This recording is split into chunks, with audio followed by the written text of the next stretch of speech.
El nacimiento de una persona, el comienzo de una vida, que ahora se abre a infinitas posibilidades. Cada ser humano toma miles de decisiones a lo largo de su vida. Estas decisiones marcarán el rumbo de cada individuo de forma única e irrepetible. Sin embargo, hay cosas que escapan a nuestra decisión. Nadie puede evitar el sufrimiento y la muerte, un problema que durante milenios ha atormentado a la humanidad.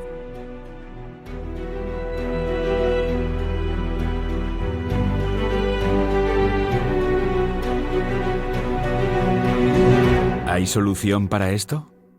Quizá la solución más extendida y radical es la llegada de un Salvador. Sería el cumplimiento de una serie de profecías bíblicas que podrían cambiar el curso de la historia para siempre. Profecías sobre el elegido, alguien con poder sobrenatural para restaurar un mundo feliz. Los cristianos creen que Jesucristo cumplió todos los requisitos para ser el Mesías prometido en la Biblia. Sin embargo, el pueblo judío aún lo sigue esperando. Muchos otros cuestionan la veracidad de estas profecías bíblicas y ponen en duda el relato de los evangelios. Si Jesús fue el Mesías que la humanidad ha estado esperando durante siglos, ¿por qué aún no se ha instaurado ese reino perfecto que Él mismo prometió? ¿Pudo ser Jesús un loco que creyó ser el Hijo de Dios, o peor aún, un impostor? Abrimos una investigación para descubrir la verdad acerca de las profecías que hablan del Mesías.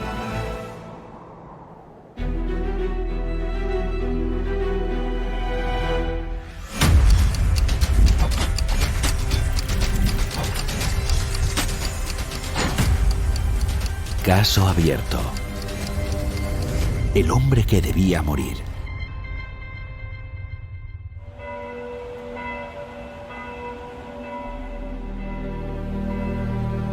Según las profecías, el Mesías es el hombre más importante de los que nacen en la tierra. Pero, ¿qué significa Mesías? ¿Y qué son las profecías bíblicas? La palabra Mesías significa el ungido. En griego sería Christos. Ambos términos significan lo mismo. Hace referencia a una práctica del Antiguo Testamento donde se ungía con aceite a un sacerdote cuando era ordenado. Esto simboliza que Dios le daría la unción del Espíritu Santo. El rito de ungir aparece mucho en la Biblia. No se utiliza solamente para referirse al Salvador prometido. En realidad, se aplicaba a un rey, un sacerdote o un profeta. Es un ritual visible que significa que Dios le ha elegido para ser rey. El sacerdote derramaba aceite sobre él. Significaba que Dios le daría fuerza y sabiduría para cumplir con su cargo. De todas las veces que aparece la palabra Mesías en el Antiguo Testamento, al menos 9 de ellas se refieren a un ungido, que aparecería en el futuro, descendiente de David, y que llegaría a convertirse en el rey de Israel, cuyo reino no tendría fin. Las profecías mesiánicas son una serie de predicciones bíblicas a lo largo del Antiguo Testamento que hablan de un Salvador prometido. Durante siglos, aquellas profecías permanecieron escritas, custodiadas por los creyentes como el más preciado tesoro, guardadas en sinagogas y en bibliotecas de reyes y sabios, esperando el día de su cumplimiento. Cuando los humanos cayeron, perdieron la perfección. La muerte entró en el mundo. Pero en esa dolorosa situación, Dios les promete que les salvará. Poco después de pecar, nuestros primeros padres, Adán y Eva, Dios se dirigió a la serpiente que tentó a Eva. La primera profecía en cuanto al Mesías se encuentra en Génesis 3 y el versículo 15, a donde Dios le habla a la serpiente. Y pondré enemistad entre ti y la mujer, y entre tu descendencia y la descendencia suya. Este te herirá en la cabeza, y tú le herirás en el talón. En Génesis 3:15 aparece por primera vez la esperanza de que un descendiente de Eva, que más adelante se perfilará como el Mesías, aplastaría a Satanás y libraría a la humanidad del pecado y de la muerte. Es en ese momento cuando se establece el sistema de sacrificios que eran un símbolo de esa redención esperada, la muerte de un sustituto. El texto dice, tú le herirás en el talón, y no se refiere al talón de Eva, sino a un descendiente varón de Eva. Talón no está en femenino, sino en masculino, y no hace referencia al talón de Eva. Ya en la versión griega de la Biblia, la Septuaginta, aparece con su fórmula en masculino. Esto significa que los judíos del siglo III a.C., los que escribieron la Septuaginta, ya identificaron que Génesis 3:15 hablaba del Mesías. Este descendiente varón de Eva conseguiría derrotar a la serpiente. Es por eso que aplasta su cabeza, pero él mismo va a salir herido en esa lucha, y es por eso que la serpiente consigue morderle en su talón. Génesis da solo un esbozo del plan de salvación que acaba de ponerse en marcha. Dice que vendrá un Salvador, pero no dice cuánto tiempo habría que esperar para ello. A lo largo de la Biblia encontramos que la figura de un Salvador prometido se va concretando. En Génesis 12 y 22, Dios le dice a Abraham que el Mesías saldrá de la descendencia que él tenga con su esposa Sara. En Génesis 49 dice que descenderá de la línea de Judá, uno de los hijos de Jacob. No será quitado el cetro de Judá ni el legislador de entre sus pies, hasta que venga Silo, y a él se congregarán los pueblos. No siempre se utiliza el término Mesías para referirse al Mesías prometido. También se utilizan los títulos de semilla, silo, cetro, estrella, rey y profeta.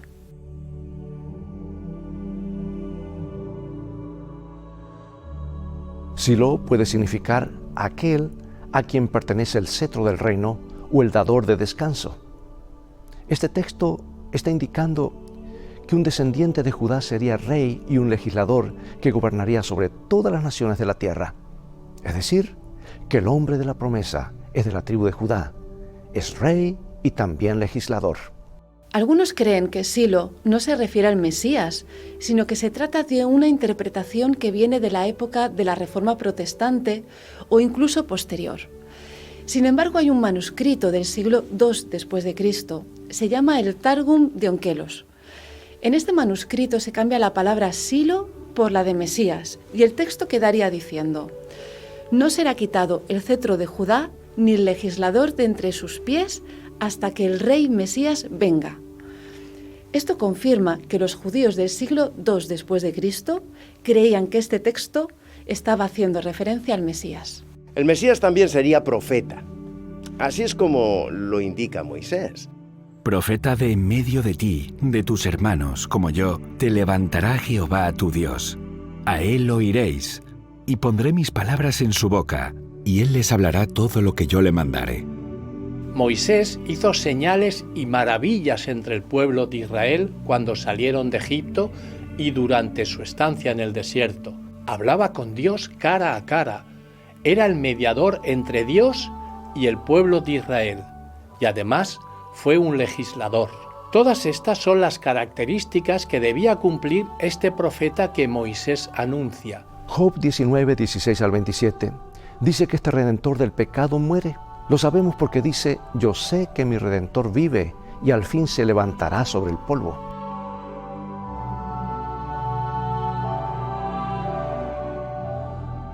El concepto de Mesías y su obra se abre al pueblo de Israel para explicar el plan eterno de salvación. La promesa es solo una, pero con el transcurso de los siglos esta promesa se revela cada vez con más detalle. Las profecías del Antiguo Testamento ofrecen un cuadro detallado del Mesías, alguien que nacería dentro del pueblo de Israel, sería rey de todas las naciones y su gobierno no tendría fin.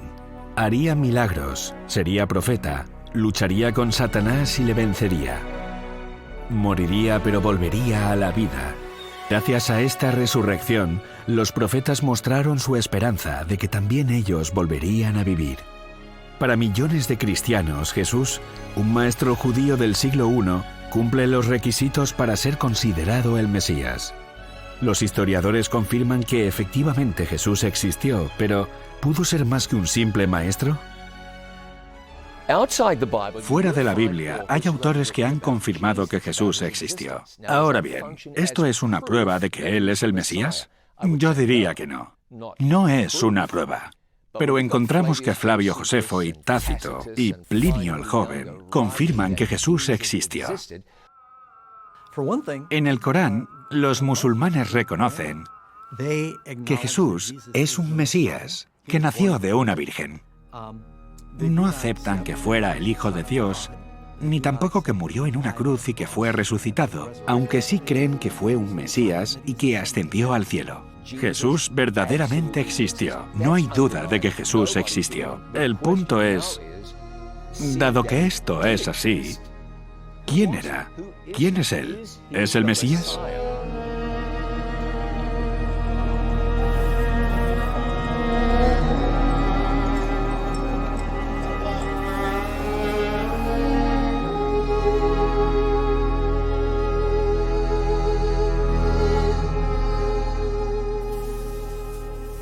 Si las biografías de los evangelios sobre Jesús coinciden en todos los detalles con lo que se dice del Mesías en el Antiguo Testamento, podemos concluir ambas son verdaderas. Hay muchas profecías en cuanto al Mesías en el Antiguo Testamento que se cumplen en el Nuevo Testamento, que iba a nacer en Belén, nacería de una virgen, su nacimiento sería anunciado por una estrella, que iba a haber una masacre de infantes, que sería llamado de Egipto. Sabemos que el Mesías tenía que ser descendiente de David. Dios establece un pacto con David donde le promete que establecería su linaje para siempre. En el Salmo 89, Dios le dice a David: para siempre confirmaré tu descendencia y edificaré tu trono por todas las generaciones. Las últimas palabras de David hablan de un rey fiel y justo. Habrá un justo que gobierne entre los hombres, que gobierne en el temor de Dios. Será como la luz de la mañana. David ha entendido que esta promesa se refiere al Mesías. Tanto en el Evangelio de Mateo como en el de Lucas, se presenta una genealogía muy detallada de Jesús, donde se demuestra que es descendiente de David. Libro de la genealogía de Jesús, el Cristo, hijo de David, hijo de Abraham. Conocemos la fecha en la que tenía que ser ungido el Mesías, gracias a una profecía que aparece en el libro de Daniel, capítulo 9, y que data del siglo VI antes de Cristo. Se trata de la profecía de las 70 semanas. Esta profecía indica que desde la orden para restaurar Jerusalén hasta el ungimiento del Mesías príncipe pasarían 69 semanas proféticas. Un día profético equivale a un año. Así que 69 semanas proféticas son 483 años literales. Esta profecía comenzaría a contar desde el año 457 a.C., que es cuando el rey persa Artajerjes I emite el decreto para que se reconstruyan las murallas de Jerusalén. Si contamos 483 años desde el año 457, nos lleva al año 27 después de Cristo, que es justo la fecha en la que Jesús es bautizado y ungido con el Espíritu Santo. El texto dice: a la mitad de la última semana él haría cesar el sacrificio. La mitad de una semana son 3 y medio. Jesús enseña durante 3 años y medio. Muere en la cruz y el velo del templo se rasga. Él hace que el sacrificio y que todo el sistema de sacrificios por el pecado se anule porque el ritual se cumplía en él. Esto nos lleva al año 31 después de Cristo, justo el año en el que Jesús muere. Muchos creen que el Mesías que aparece en Daniel 9 no se trata del Salvador prometido. Podría ser cualquier persona que por su posición haya sido ungida. Creen que el ungido del que habla la profecía de las 70 semanas se refiere al sumo sacerdote Onías III, que vivió en el siglo II a.C., pero la fecha no coincide. La profecía nos lleva a que el ungimiento del Mesías se produciría en el año 27 después de Cristo. Es la fecha exacta en la que Jesús es bautizado, cuando tenía alrededor de 30 años. Jesús, al comenzar su ministerio, era como de 30 años. Cuando Jesús fue bautizado, la Biblia nos dice que los cielos se abrieron y que el Espíritu Santo bajó en forma de paloma. Ahí es cuando oficialmente Cristo comenzó su ministerio enseñando y predicando y haciendo todos sus milagros después de su bautismo o su unción. Cuando Jesús comienza su ministerio dice: el tiempo se ha cumplido y el reino de Dios se ha acercado.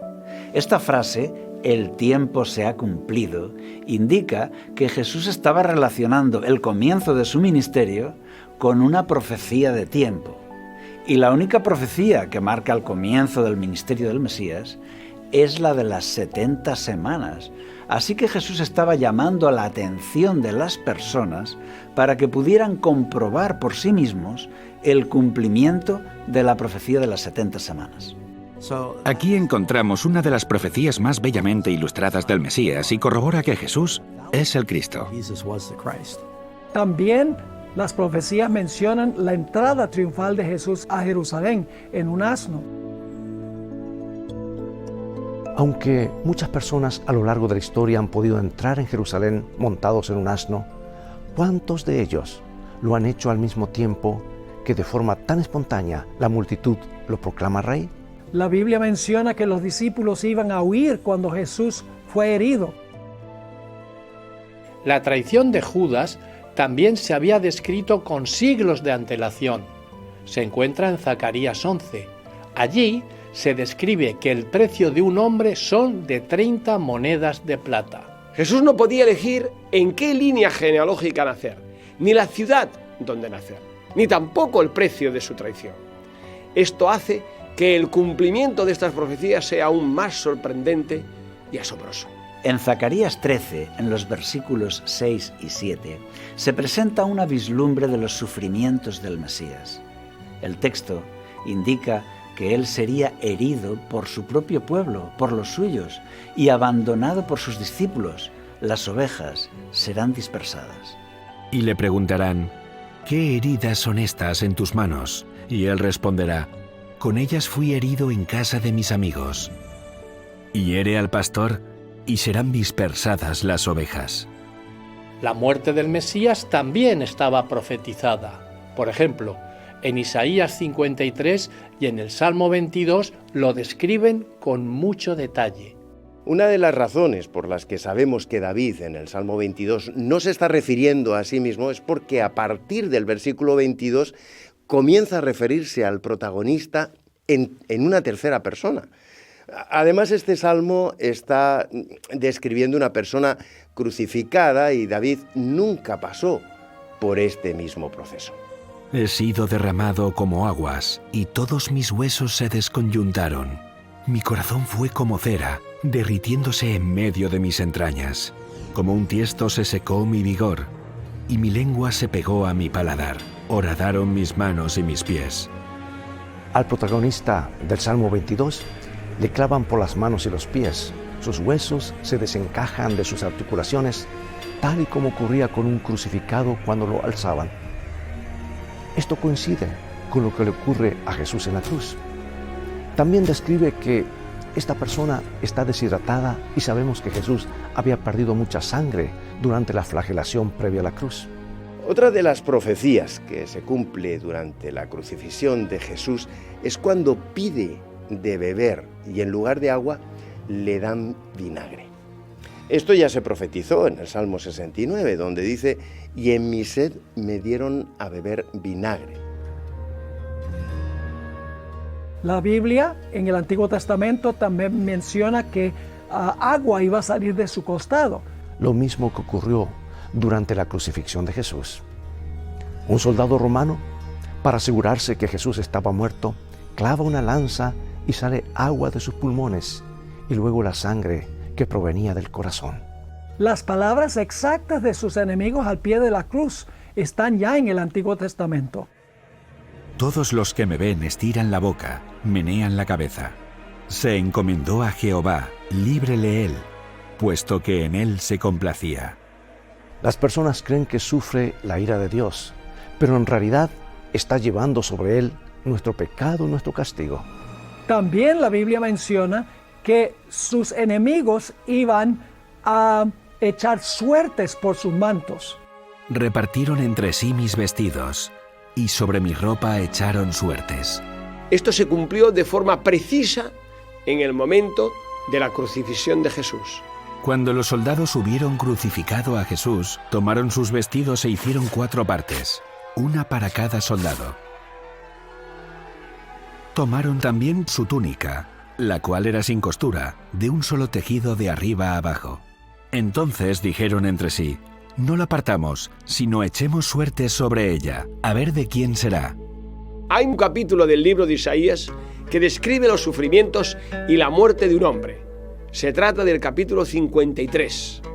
En este capítulo se relaciona la muerte de un redentor con el cordero, que se sacrificaba en el altar del santuario para expiar el pecado del ser humano.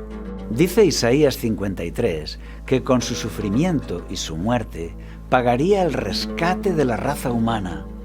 Se presenta ante Dios y obtiene nuestro perdón. En esto es nuestro sacerdote. Ciertamente llevó él nuestras enfermedades y sufrió nuestros dolores. Y nosotros le tuvimos por azotado, por herido de Dios y abatido. Mas él herido fue por nuestras rebeliones, molido por nuestros pecados.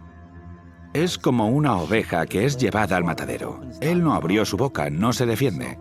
Si uno observa los acontecimientos que sucedieron alrededor de la cruz, verá que Jesús no pudo haber manipulado estas cosas pretendiendo ser el Mesías.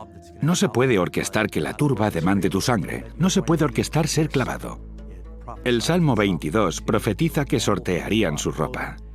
Jesús no pudo orquestar que los soldados romanos se rifaran su ropa, tal y como dicen las profecías, que horadarían sus manos y sus pies, y también su costado. Además, predice las burlas y las palabras que diría: Dios mío, ¿por qué me has desamparado? Así es como comienza el Salmo 22. Las posibilidades de que Jesús fuera capaz de manipular y escenificar todo esto, con el fin de hacerse pasar por el Mesías, son extremadamente ridículas. Miradlo, está todavía ¿Quién vivo. ha dicho eso? ¡Sálvese a sí mismo si este es el Cristo! ¡Rabí! ¡El escogido de Dios! A otros salvó y a sí mismo no se puede salvar. ¡Salve, rey de los judíos! ¡Desciende ahora de la cruz para que veamos Elías y llama a creamos! este. Veamos si viene Elías a librarlo. Sí, eso quisiéramos ver todos. ¡Si tú eres el rey de los judíos! Tú que derribas el templo de Dios y en 3 días lo reedificas. ¡Sálvate a ti mismo! Desciende de la cruz.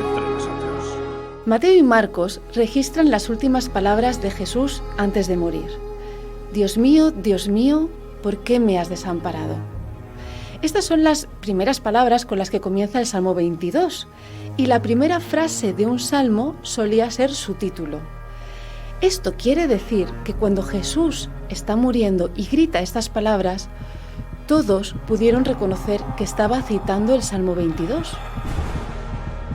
Elí, Elí, lama sabactani.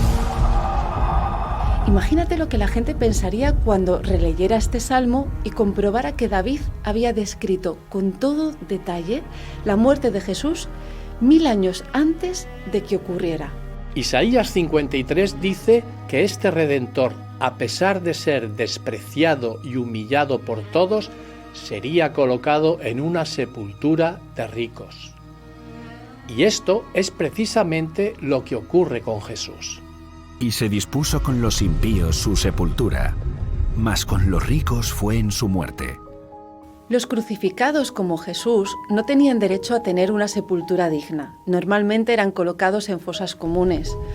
Sin embargo, vemos que Jesús es enterrado en la tumba de un hombre rico, la de José de Arimatea. La resurrección del Mesías estaba profetizada en diferentes libros del Antiguo Testamento. En el Salmo 16:10 dice: porque no dejarás mi alma en el Seol, ni permitirás que tu santo vea corrupción. Y así se cumplió, porque su cuerpo no se descompuso.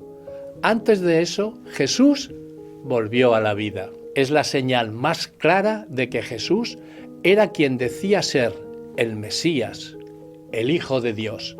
La resurrección de Jesús marcó un antes y un después en la vida de los discípulos. Fue la mayor prueba de su divinidad. La muerte de Jesús hizo que sus esperanzas quedaran frustradas. Sin la resurrección, la fe cristiana jamás habría llegado a existir. La cruz habría sido el triste y vergonzoso fin de Jesús. La resurrección hizo que los cristianos salieran a proclamar a Jesús como el Hijo de Dios de forma arrolladora, aun a costa de sus propias vidas. Esto quiere decir que ellos tenían la certeza absoluta de que Dios había resucitado a Jesús de entre los muertos. Cuando las profecías sobre el Mesías se estudian en su conjunto, se puede apreciar que hay armonía entre ellas y un propósito coherente, y Jesús cumple todas ellas. La Biblia tiene 1199 capítulos y 66 libros que han sido escritos a lo largo de cientos y cientos de años por diferentes personas y en lugares muy diversos. Y aún así este libro tiene una armonía que no se puede encontrar en ningún otro sitio. No fue escrito por una sola persona ni en el mismo momento de la historia, y aún así tiene armonía. La pregunta que nos podemos hacer es, si las profecías sobre el Mesías eran tan claras, ¿por qué muchos judíos de la época no reconocieron que Jesús las estaba cumpliendo todas? La respuesta es sencilla. Ellos no querían un Mesías que les acusara de sus pecados. Muchos esperaban que Jesús viniera como libertador, como conquistador. Malinterpretaban las profecías. Ellos no entendieron que antes de ser un libertador y un conquistador, Él padecería el sufrimiento del cordero sacrificado. Jesús vino como cordero. Cristo vino al mundo para conquistar el corazón y mostrar cómo era Dios al ofrecerles el regalo de la vida eterna. Solo se centraron en las profecías que hablaban de la victoria del Mesías sobre el resto de las naciones. Querían un libertador militar y entendieron que el Mesías liberaría al pueblo hebreo del yugo romano. Incluso Juan el Bautista tuvo un momento en el que dudó. Antes había anunciado a todos que aquel hombre era el Salvador, pero ahora, encerrado en la cárcel, se pregunta por qué no usa su poder. Si es el Mesías, ¿por qué no barre a sus enemigos? ¿Por qué no toma posesión de su trono? Y envió a sus discípulos a preguntarle a Jesús si realmente Él era el Mesías. Jesús le responde con la profecía de Isaías 35:5. Los ciegos ven, los sordos oyen. De esta forma, Jesús le está diciendo, tranquilo Juan, sí, yo soy el enviado, sí, yo soy el Mesías, pero no en la forma militar en que vosotros esperáis. Muchos reyes fueron ungidos, pero las profecías anunciaban un personaje único, un personaje definitivo, el Mesías divino. Él realiza su misión y lo hace una sola vez, cambiando el curso de la historia, y ese curso de la historia lo cambia para siempre. No es lo mismo un ungido que el ungido, el Mesías, el Rey total. El Mesías es el Rey designado por Dios, un superhombre que gobernará con tal poder que llevará a su pueblo a la gloria y a la paz. Gobernará al mundo entero con sabiduría divina por la eternidad. Es fascinante ver que en la historia han habido muchos que han pretendido ser el Mesías. Pero mientras afirmaban serlo, demostraban ser todo lo contrario. En la historia hay personajes así. ¿Curaron a los enfermos? No. ¿Resucitaron a los muertos? No. ¿Caminaron sobre el agua? No. ¿Impartieron el perdón? No. ¿Alguno de ellos pudo cambiar un solo corazón? No, definitivamente no. La Biblia narra que Jesús dijo que sus enseñanzas llegarían a todo el mundo. Bueno, aquí está un hombre que no tiene educación formal. No lidera ningún ejército y no tiene cargos políticos. Ahora bien, viendo la historia, podemos comprobar si esta afirmación se ha cumplido. Nadie puede negar que las enseñanzas de Jesús han tenido un impacto mundial. Se han difundido más que ninguna otra religión del mundo. Decir que su doctrina llegaría a todo el mundo y lo transformaría era una afirmación muy atrevida para un oscuro Galileo sin educación, hijo de un carpintero. Obviamente vemos que sucedió así porque ahora mismo el cristianismo es la religión más extendida del planeta. El científico Peter Stoner, calculó que la probabilidad de que una sola persona cumpla 8 profecías acerca del Mesías es de una entre 100.000 billones. Este número es muy superior a la cantidad de personas que han vivido en la tierra a lo largo de toda su historia. Pero Jesús no cumplió 8 profecías, cumplió asombrosamente más de 100 profecías. Para todos estos eventos hay profecías del Antiguo Testamento y el Nuevo Testamento describe el cumplimiento. No hay posibilidad de que esto sea una coincidencia. La biografía de Jesús de Nazaret coincide en todos los detalles con las profecías mesiánicas del Antiguo Testamento. ¿Es esto cumplimiento o manipulación? Quizá los discípulos de Jesús amoldaron a propósito la narración de los evangelios para que su vida coincidiera con las profecías que hablaban del Mesías. ¿Hasta qué punto podemos confiar en su relato?